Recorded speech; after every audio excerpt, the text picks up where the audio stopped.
Fried and prejudice by Jane Austen. அத்தியாயம் 39. மே மாதம் 2ஆம் வாரத்தில் அந்த 3 பெண்மணிகளும் கிரேஸ் சர்ச் தெருவிலிருந்து ஹெட்ஃபோஷியருக்கு புறப்பட்டனர். அவர்கள் தாங்கள் ஏற்பாடு செய்திருந்த விடுதியை நெருங்கியவுடன் மிஸ்டர் பெனட்டுடைய குதிரை வண்டியை பார்த்து ஓட்டுநரின் நேரம் தவறாமையை கண்டனர். கிட்டியும் லிடியாவும் மாடியில் உள்ள ஒரு உணவு அறையிலிருந்து வெளியே பார்த்து கொண்டிருப்பதை கண்டனர். அந்த 2 பெண்களும் 1 மணி நேரத்திற்கு மேலாக அந்த இடத்தில் எதிரில் இருக்கும் பெண்கள் தலையில் அணியும் அலங்கார பொருட்கள் செய்பவரை சந்திப்பதிலும், காவல் புரியும் அதிகாரியை கவனிப்பதிலும், உணவு பண்டங்களை தயாரிப்பதிலும் நேரத்தை செலவழித்து கொண்டிருந்தனர். அவர்களுடைய சகோதரிகளை வரவேற்ற பின் விடுதியில் கிடைக்கக்கூடிய உணவு பண்டங்கள் அலங்கரிக்கப்பட்டு வைத்திருக்கும் மேஜையை பெருமிதத்துடன் காண்பித்துவிட்டு, இது நன்றாக இருக்கிறதா, இது ஒரு இனிய ஆச்சரியமாக இருக்கிறது இல்லையா என்று கேட்டனர். உங்கள் எல்லோருக்கும் விருந்து கொடுக்க போறேன் என்ற லிடியா, ஆனால் நீங்கள் எங்களுக்கு பணம் கொடுத்து உதவி செய்ய வேண்டும். ஏனென்றால் எங்களிடம் இருந்ததை அதோ எதிரே உள்ள கடையில் செலவழித்து விட்டோம் என்று கூறி தாங்கள் வாங்கிய பொருட்களை காண்பித்தனர். இங்கே பாருங்கள், நான் இந்த தொப்பியை வாங்கியிருக்கிறேன். இது மிகவும் அழகாக இருக்கிறது என்று நான் நினைக்கவில்லை. ஆனாலும் இதை வாங்கிவிடலாம் என்று நினைத்தேன்.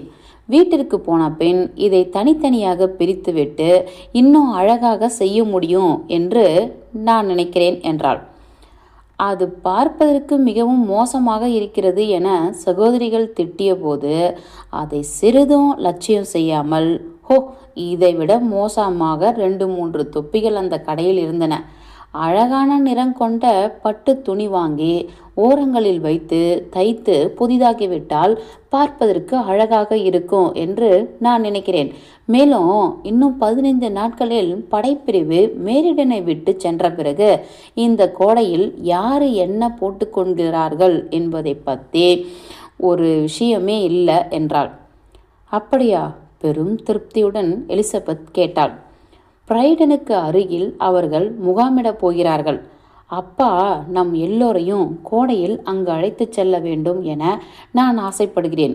இது ஒரு சந்தோஷமான ஏற்பாடாக இருக்கும். அதற்கு அதிக செலவாகாது.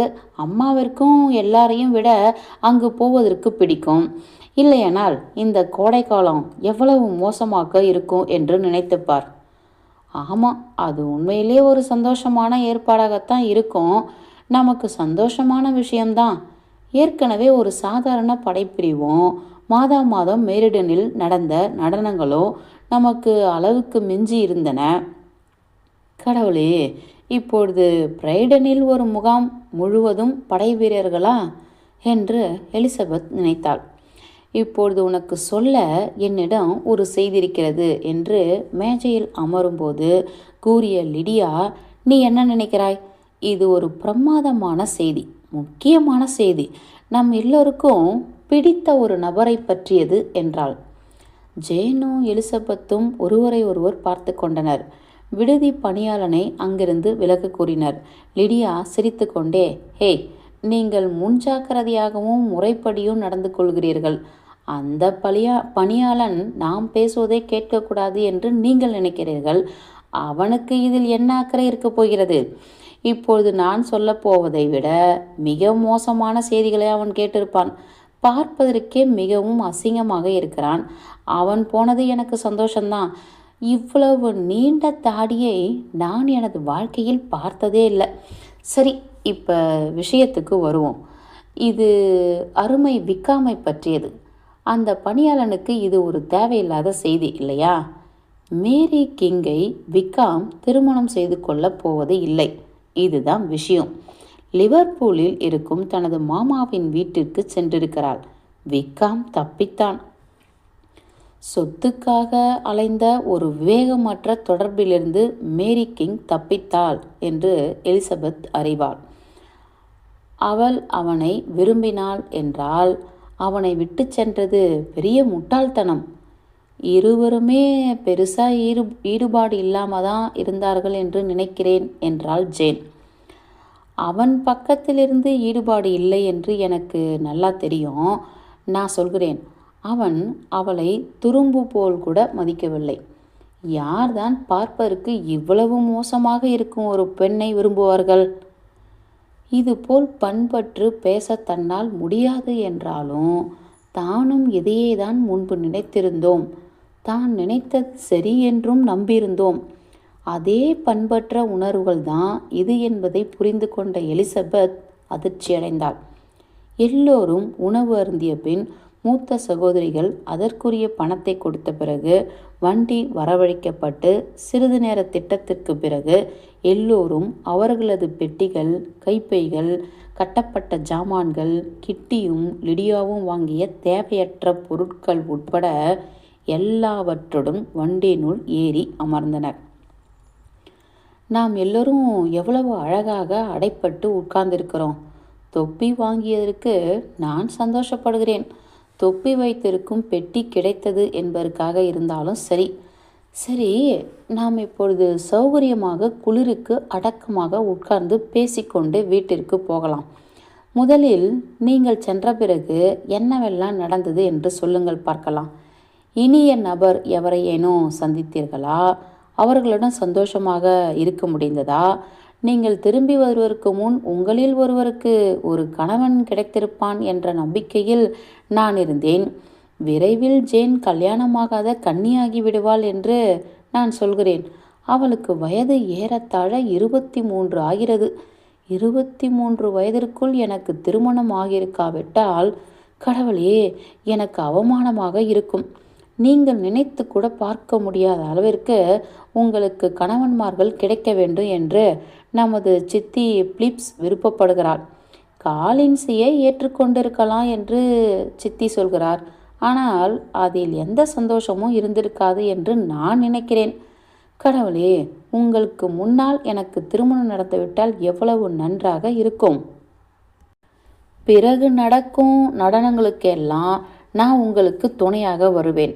அன்றொரு நாள் கர்னல் ஃபாஸ்டர் இல்லத்தில் எங்களுக்கு பெருத்த மகிழ்ச்சி கிடைத்தது. நானும் கிட்டியும் அங்கு ஒரு நாள் தங்குவதாக இருந்தோம். மிஸ்ஸஸ் ஃபாஸ்டர் மாலையில் ஒரு நடனம் ஏற்பாடு செய்வதாக வாக்களித்திருந்தார். நானும் மிஸ்ஸஸ் ஃபாஸ்டரும் நெருங்கிய நண்பர்கள். அதனால் அவள் ஹாரிங்டன் குடும்பத்திலிருந்து இருவரையும் அழைத்திருந்தாள்.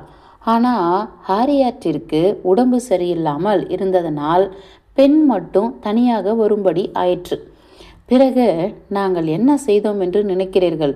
எல்லோரும் பெண் என்று எண்ணட்டும் என்றெண்ணி நாங்கள் செம்பர்லியனருக்கு பெண் வேடமிட்டோம். எவ்வளவு வேடிக்கையாக இருந்திருக்கு என்று நினைத்துப்பார். கர்னல், திருமதி ஃபாஸ்டர், கிட்டி மற்றும் என்னை தவிர வேறு யாருக்கும் இது தெரியாது. சித்தியிடம் ஒரு உடையை கடன் வாங்கியதால் அவருக்கு மட்டும் தெரியும். அவன் பார்ப்பதற்கு எவ்வளவு நன்றாக இருந்தான் என்று உன்னால் கற்பனை செய்து கூட பார்க்க முடியாது.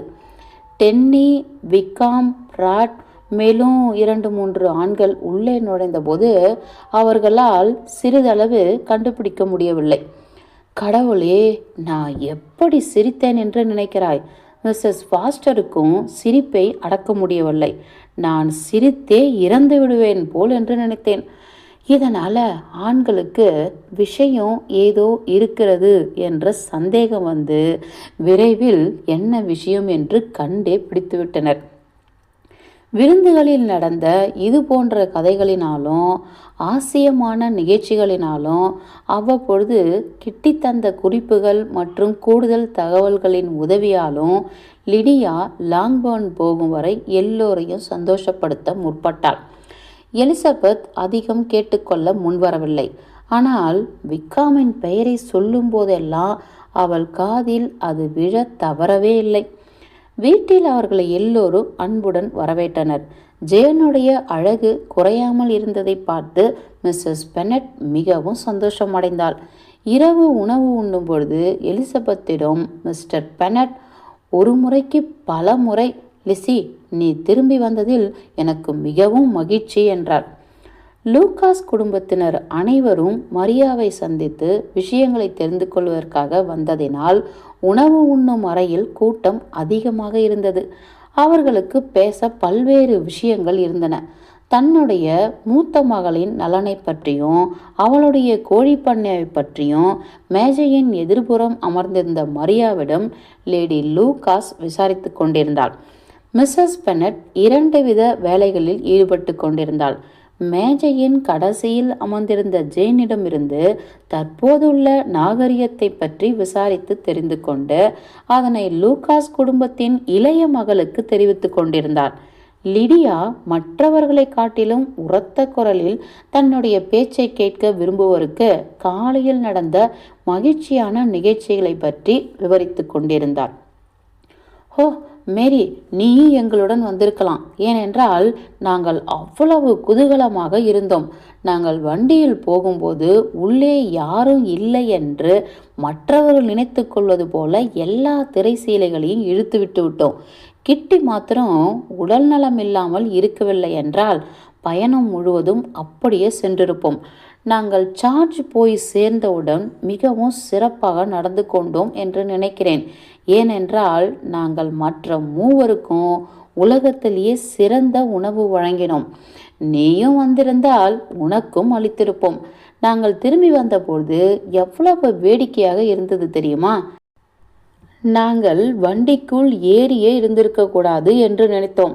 நான் சிரித்து சிரித்தே இறந்திருப்பேன். வீடு வரும் வரை அவ்வளவு சந்தோஷமாக இருந்தோம். நாங்கள் அவ்வளவு உரக்க பேசினோம், சிரித்தோம். 10 மைல்களுக்கு அப்பால் உள்ள எவருக்கும் கேட்டிருக்கக்கூடும்.